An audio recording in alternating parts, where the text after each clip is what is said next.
Charlie, you're up.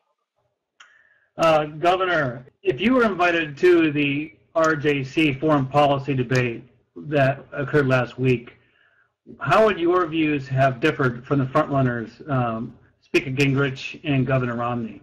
I come from the belief that, first of all, we need to reduce our military spending by 43%. It's my opinion that the biggest threat to our national security is the fact that we're spending so much more money than what we're taking in, and we're going to find ourselves a la Russia in the midst of a monetary collapse. We're going to find ourselves with nothing. So I come from the contention that we can provide a strong national defense for this country and still cut military spending by 43%.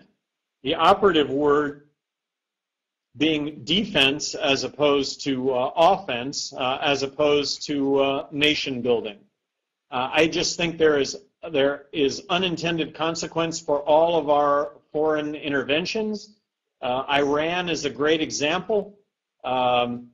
Iran's only concern a decade ago, 12 years ago, was Iraq. That was their only concern. Now that we've taken out Iraq and Saddam Hussein, Iran is arguably raising its head. I do not believe there's a military threat from Iran, but we should be vigilant to a military threat, that we have the military surveillance capability to see something like something like nuclear weapons being developed or tested, and we can deal with those effectively in the future. But that is something, in my opinion, that does not exist today, that military threat, and that we should get out of Iraq and Afghanistan immediately. Afghanistan, great example, in my opinion, of military action that initially was totally warranted.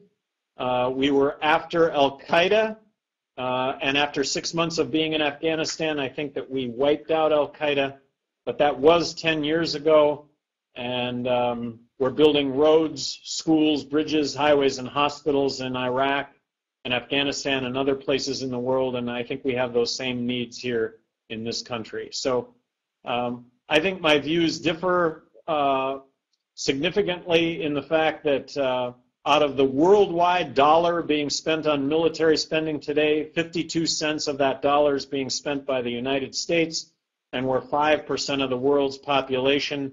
By contrast, China is spending 9 cents out of that dollar, and on the back of a napkin, I've calculated that the interest that we're paying China on the money that they've loaned us basically pays for their military, which is kind of sobering.